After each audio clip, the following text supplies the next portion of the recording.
دل کی دھڑکن، سانس لینے کی صلاحیت اور دماغ کی سرگرمی جب مستقل طور پر رک جاتی ہے تو اسے سائنسی زبان میں موت کہتے ہیں۔ السلام علیکم دوستوں، میرا نام ہے مفاز اینڈ ویلکم ٹو مفاز نامہ۔ آج کی اس ویڈیو میں ہم موت اور موت کے بعد آنے والے مراحل کے سائنسی نظریے پر تبصرہ کریں گے۔ اس سے پہلے بھی میں نے ایک ویڈیو موت کے بارے میں اپلوڈ کر رکھی ہے، لیکن اس ویڈیو میں ہم نے موت کے بارے میں اسلامی نظریہ جاننے کی کوشش کی ہے، اور آج کی اس ویڈیو میں ہم موت کا سائنسی نظریہ سمجھنے کی کوشش کریں گے۔ انسان موت کے 3 اہم مراحل سے گزرتا ہے: ابتدائی مرحلہ، درمیانی مرحلہ اور آخری مرحلہ۔ مرنے کے ابتدائی مرحلے میں ایک انسان واضح طور پر کم کھانا اور پینا شروع کر دے گا۔ خوراک میں دلچسپی نمایاں طور پر کم ہو جاتی ہے، اور انسان کے لیے کھانا اس وقت خوشی سے زیادہ بوجھ بن جاتا ہے، اور بہت ہی کم خوراک سے وہ اپنے آپ کو بھرا ہوا محسوس کرتا ہے۔ اس مرحلے کے دوران انسانی جسم طاقت یعنی انرجی کو بچانا شروع کر دیتا ہے، اور اب اسے ماضی کی طرح زیادہ غذائیت کی ضرورت نہیں ہوتی۔ ہاں، یہ بات یاد رکھنی چاہیے کہ مریض اس وقت کوئی تکلیف محسوس نہیں کرتا، کیونکہ یہ ایک فطری عمل ہے جہاں جسم خود بخود بھوک کو ختم کر دیتا ہے۔ اس کے بعد درمیانی مرحلہ آتا ہے۔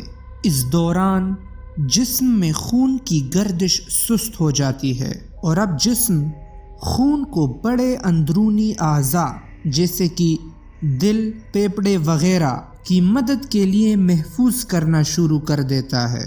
ان دنوں اس شخص کے ہاتھ اور پاؤں ٹھنڈے ہو جاتے ہیں، اور اس کے ساتھ ساتھ سیاہ نما ہو جاتے ہیں، اور اب یہ شخص اپنے ارد گرد اور آس پاس کے افراد کے لیے تیزی سے کم جواب دہ ہو جائے گا، یعنی اب اس کا دل نہیں چاہے گا کہ اپنے آس پاس کے لوگوں سے بات کرے، اور اب وہ اپنے اندر بولنے کی طاقت میں کمی محسوس کرے گا، اور بالآخر بولنے یا حرکت کرنے سے قاصر ہو جائے گا۔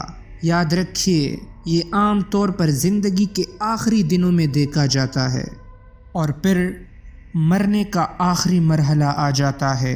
اس دوران بے چینی بڑھ جاتی ہے، سانسیں بے قاعدہ، غیر مستقل اور بے ترتیب ہو جاتی ہے، اور انسان سانس لینے میں مشکل محسوس کرتا ہے، جو لمبے وقفوں کے ساتھ موت کے قریب آتے ہی کثرت سے بڑھ جاتی ہیں۔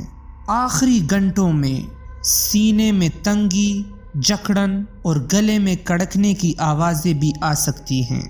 دل اور پھیپھڑے انسانی خون کو صحیح طریقے سے آکسیجن دینے اور اس خون کو تمام اہم اعضاء میں تقسیم کرنے کی صلاحیت کی وجہ سے انسانی زندگی کے لیے انتہائی اہم ہے۔ لہٰذا خون پمپ کرنے میں دل کی ناکامی یا پھیپھڑوں کو آکسیجن حاصل کرنے میں ناکامی کارڈیو پلمونری ڈیتھ کا باعث بن سکتی ہیں، جہاں دل پمپ کرنا بند کر دیتا ہے اور نبض رک جاتی ہے۔ اب جب دل نہیں دھڑکتا تو دماغ کو خون کی سپلائی فوراً بند کر دی جاتی ہے۔ ایک بار ایسا ہونے کے بعد خون دماغ میں گردش نہیں کرتا، جس کا مطلب ہے کہ دماغ فوری طور پر رک جاتا ہے۔ اسے نیکروسس یا سمپلی برین ٹیشو ڈیتھ کہا جاتا ہے، اور انسان مر جاتا ہے۔ مرنے کے بعد پہلے 15 منٹ سے لے کر 2 گھنٹے کے درمیان لاش پیلی پڑ جاتی ہے۔ اس کے بعد لاش ٹھنڈی پڑنا شروع ہو جاتی ہے، یعنی جسم کا ٹیمپریچر گھٹنا شروع ہو جاتا ہے۔ پھر اس کے بعد ہاتھ اور پیر سخت پڑ جاتے ہیں، یہاں تک کہ انہیں ہلانا بھی مشکل ہو جاتا ہے، چونکہ اب دل میں خون پمپ کرنے کی صلاحیت باقی نہیں رہتی۔ لہٰذا کشش ثقل یعنی گریوٹی کی وجہ سے خون جسم کے نچلے حصے میں جمع ہونا شروع ہو جاتا ہے۔ ان تمام مراحل کے بعد لاش کے گلنے اور سڑنے کا مرحلہ آ جاتا ہے۔ اب سب سے پہلے لاش میں گلانے اور سڑانے والے بیکٹیریا بننا شروع ہو جاتے ہیں، جو کہ جسم میں کچھ خاص قسم کے گیسز چھوڑتے ہیں، اور ان گیسز کی وجہ سے لاش پھول جاتی ہے اور لاش سے ایک ناگوار بدبو آنا شروع ہو جاتی ہے۔ اس پروسیس کے ساتھ ساتھ جسم سے قدرتی رنگت ختم ہو جاتی ہے اور لاش سے مزید شدید بدبو آنے لگتی ہے۔ اس کے بعد جسم کے اندرونی اعضاء یعنی آرگنز پگھلنا شروع ہو جاتے ہیں اور جسم کا سارا پانی سوکھ جاتا ہے۔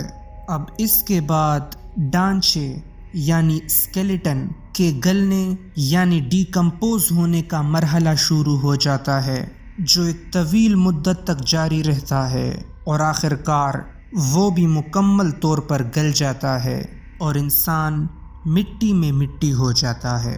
ان باتوں کو جاننا ہم سب کے لیے بلکہ سارے انسانوں کے لیے ضروری ہے، تاکہ ہر انسان کو اپنی حیثیت اور اپنی اوقات کا علم ہو۔